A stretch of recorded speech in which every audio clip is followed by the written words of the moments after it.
ॐ तव कथामृतं तप्तजीवनं कविभिरीडितं कल्मषापहं श्रवणमङ्गलं श्रीमदाततं भुवि गृह्णन्ति ये भूरिदा जनाः।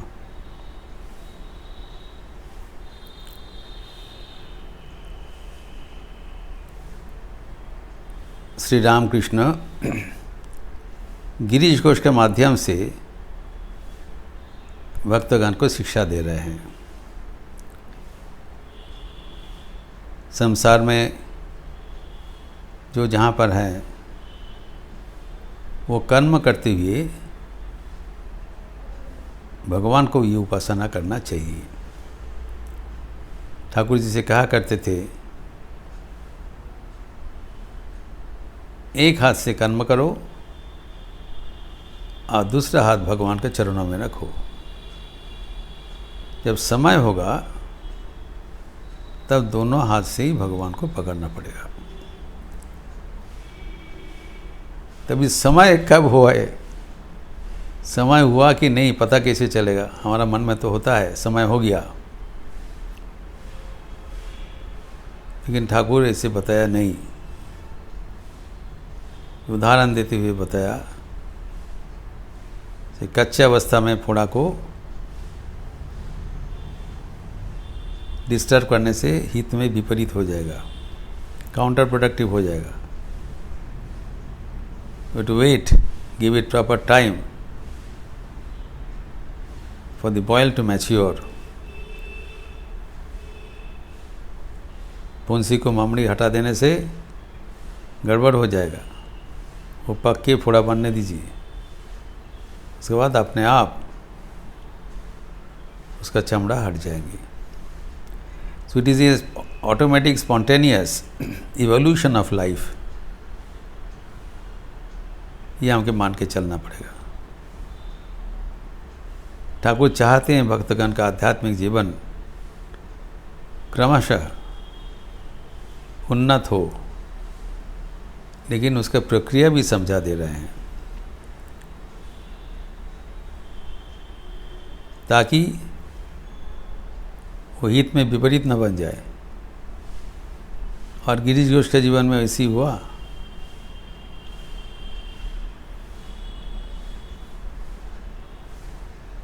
He almost died on the stage जब उनका शेष प्रदर्शनी हुआ। तब आषाढ़ का संध्या था, घना बादल था, तब भी बहुत आदमी आए थे। कोई सोचा भी नहीं इतना दर्शक समागम होगा। एवं इतने दर्शक आए थे, इसलिए उन्होंने खुद अवतीर्ण हुआ स्टेज में। एवं उस सीन में 3-4 बार उसको आना पड़ा। और उनका कमीज नहीं था, जैसे कि स्टेज था। He was bare bodied. इससे ठंडी लग गया। फिर उसी बीमारी से उनका कुछ दिन बाद देहांत हो गया। परवाह नहीं किया, भगवान ने बताया है। लेकिन इसके बीच उनके आमूल रूपांतरण हो गया। तो इसी भक्तगण को ये संकेत लेना चाहिए कि लक्ष्य है ईश्वर प्राप्ति। उसके लिए हमारे प्रस्तुति चाहिए। प्रस्तुति के लिए कर्म करना जरूरी है। और दूसरा बात है, कोई अपने को फालतू ना समझे। ये भी बहुत ही मार्मिक बात है। हम कभी कभी कहते हैं दिनों को तो पापोक्षय, अर्थात मैं जो कर रहा हूँ मजबूर होकर कर रहा हूँ, इससे कोई फायदा नहीं है। ये गलत है। स्वामी विवेकानंद कहते हैं, each is great in his own place. प्रत्येक व्यक्ति जो कर्म कर रहे हैं भगवान की इच्छा से कर्म कर रहे हैं। और अभी हम लोग जो सुना है विशिष्ट द्वैतवाद, सब कुछ लेकर ही भगवान का अवस्थिति है, चेतन भी है या अचेतन भी है। We are all part and parcel of God. जैसे शरीर, शरीर के प्रत्येक कोष लेके ही शरीर का समष्टि, हम लोग सबको लेकर ही भगवान का उपस्थिति। शरीर में कोई भी अंश अप्रयोजनीय नहीं है, ये मानना पड़ेगा। छोटा बड़ा जितने भी अंश है, nothing is redundant in this body. Each part has a very very important role to play. Medical science से ही बताते हैं। इवन जिसके अपेंडिक्स कहा जाता है अधिकांश, उसका भी रोल है, टॉन्सिल का भी रोल है।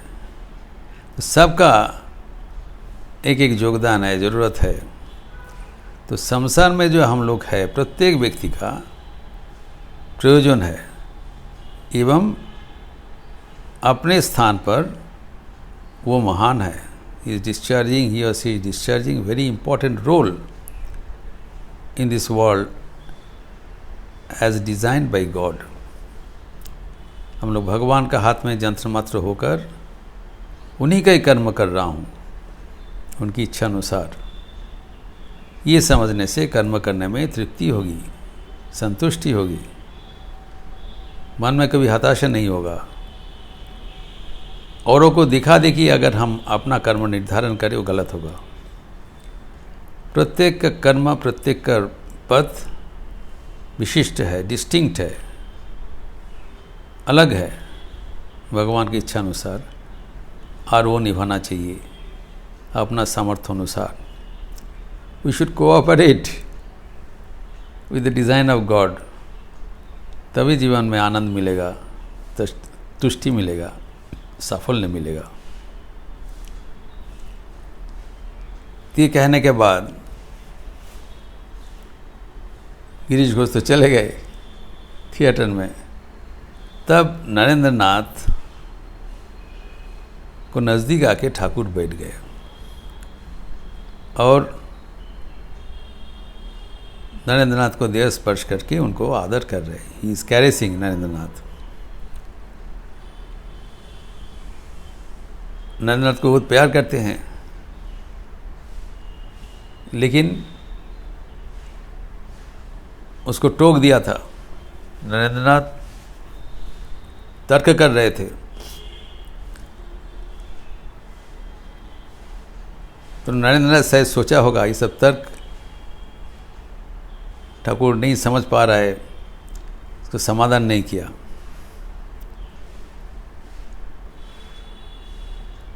ठाकुर उसका भी व्याख्यान कर रहे हैं।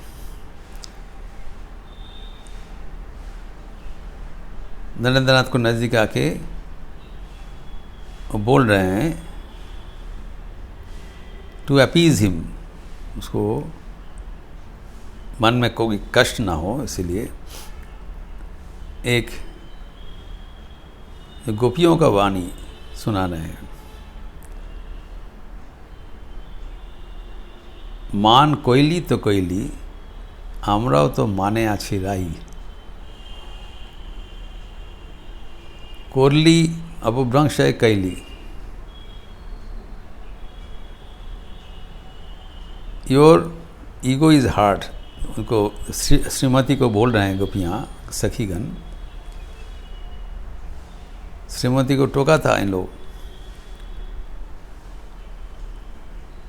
कि तुम आगे मत जाओ, गिर जाओगे उन्मादिनी का जैसे। उससे उनका अभिमान आहत हुआ, तो कहते हैं your ego is hard but we also have ego. हमें भी वो ईगो है, कृष्ण ईगो है।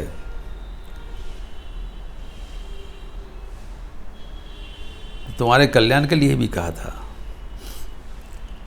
वही बात नरेंद्र नाथ को बोल रहे हैं, और बोल रहे हैं तुम लोग जो तर्क कर रहे थे वो मुझे अच्छा नहीं लगा। ये साफ बात है।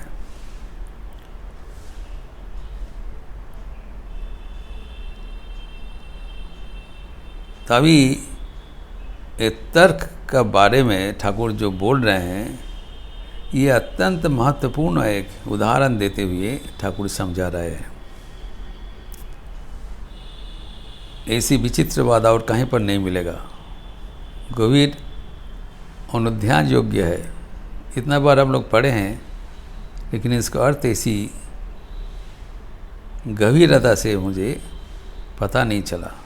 ठाकुर कितने गंभीरता से बात बताया।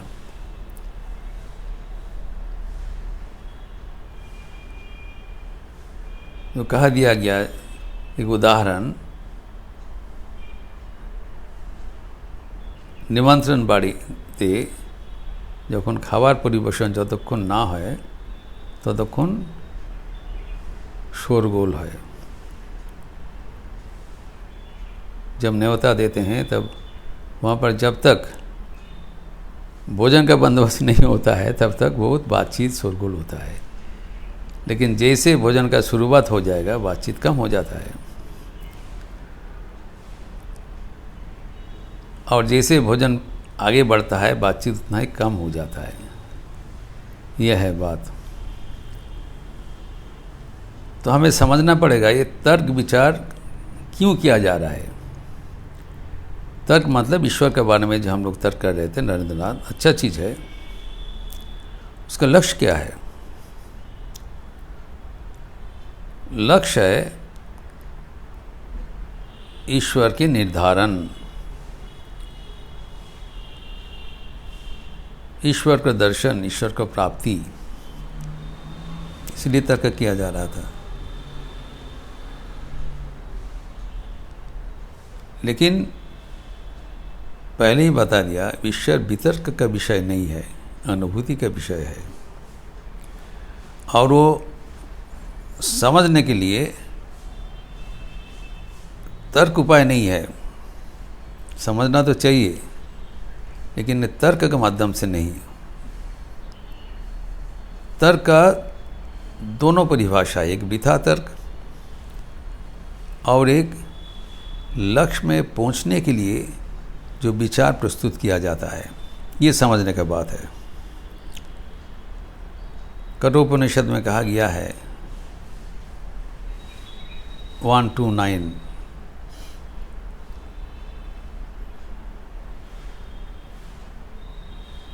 प्रथम अध्याय द्वितीय अनुवाक 9वां श्लोक, नैषा तर्केन मतिरापनेया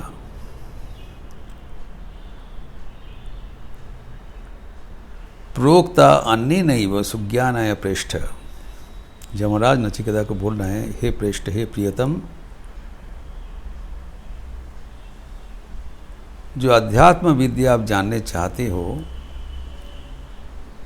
नैषा तर्केन, ये तर्क द्वारा समझ में नहीं पाओगे। और जो तर्क नहीं करते हैं, प्रोक्ता अन्य नहीं, वो जो तर्क नहीं करते हैं, ऐसी जो ज्ञानी है, सुज्ञान है, अगर बोलते हैं तब इसको जान पाओगे। जानना तो पड़ेगा, लेकिन तर्क के माध्यम में ये जान नहीं सकोगे। जो अनुभूतिवान है, अगर तुमको देखा देगा, समझा देगा, तभी जान पाओगे। और यमराज कहते हैं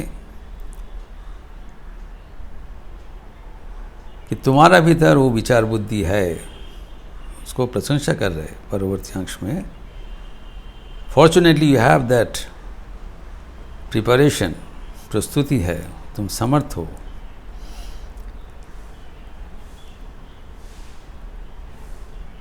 यू हैव दैट प्रीरिक्विजिट, मन तुम्हारा उतना तैयार है। और तुम्हारा जैसे जिज्ञासु हम लोग चाहते हैं।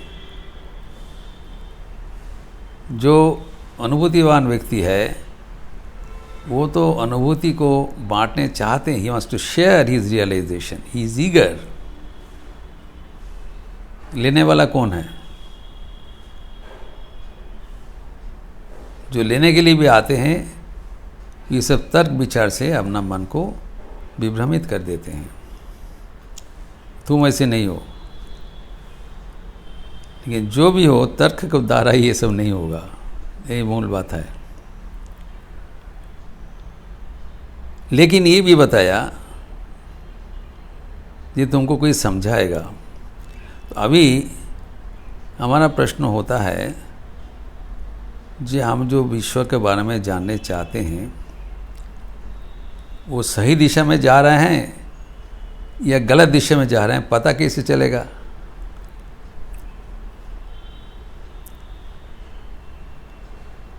ठाकुर ये बताते हैं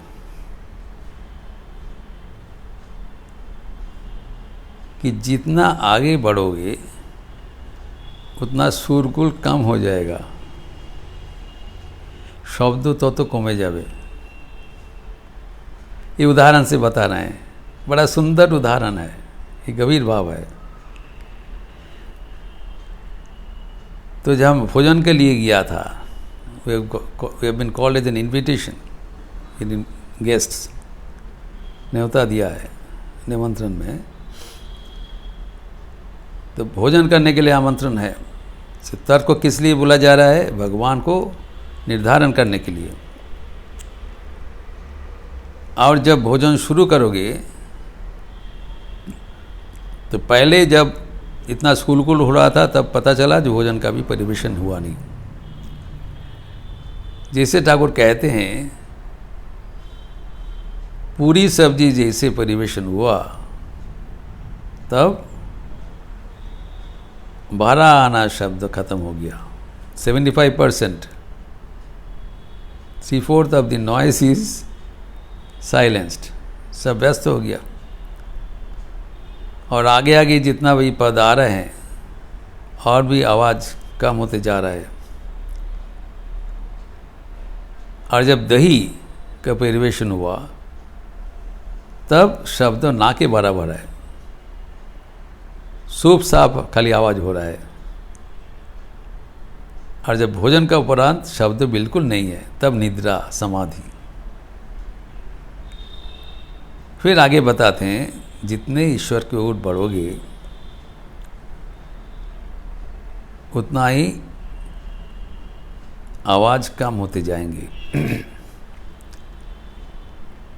लेकिन ये अभी कंपेयर करिए, तब वो जो तर्क हो रहा था, पहले तो ठाकुर इनकरेज किया, जो बहुत अच्छा बोल रहे हो, ईश्वर अंतर्यामी रूप में सबको समझाएंगे, ये सब बात ठाकुर समर्थन किया।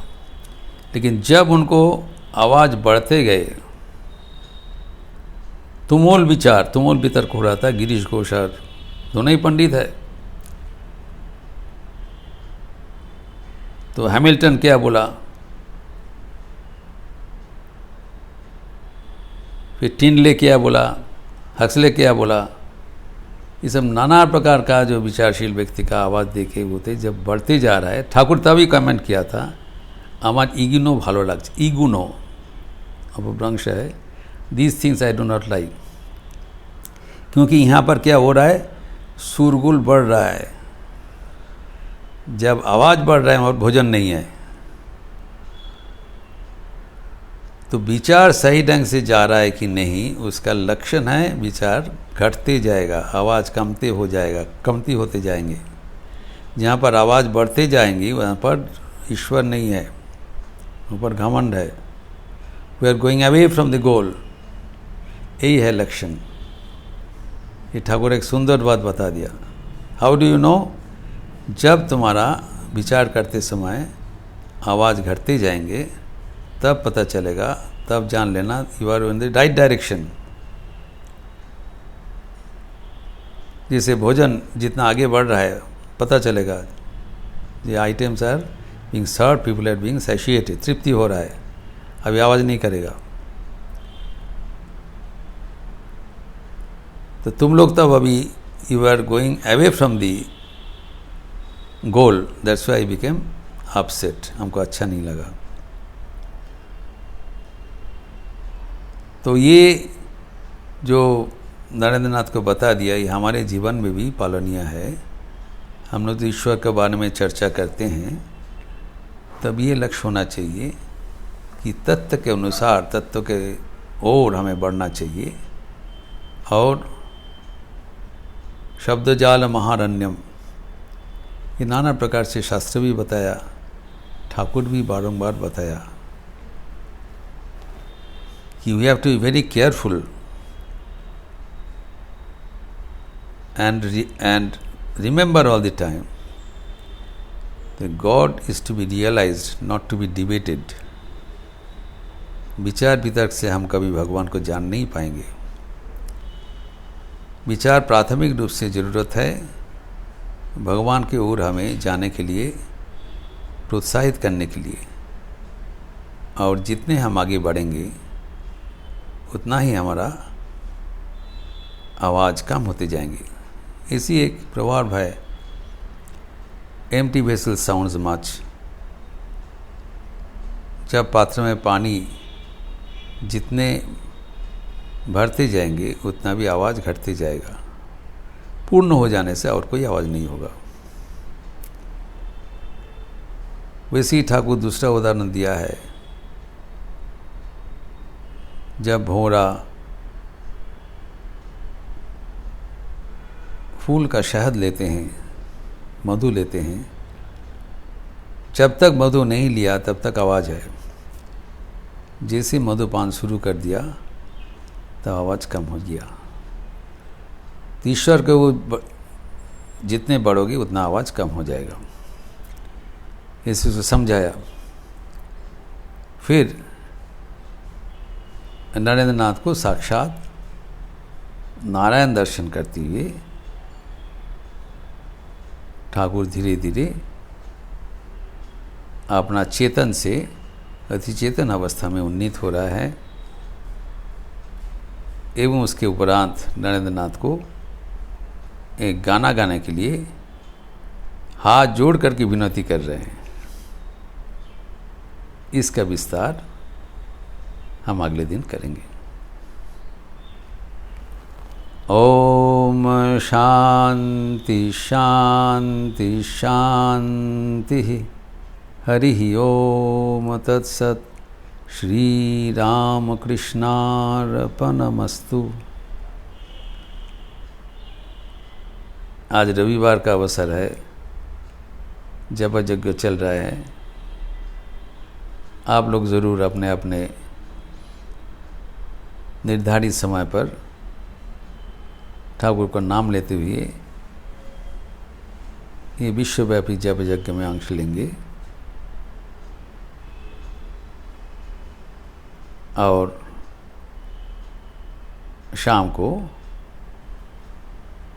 सामूहिक भजन के परिवर्त आगमनी गीत। आप लोग सब स्वागत है।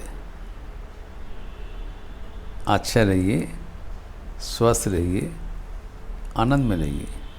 नमस्कार।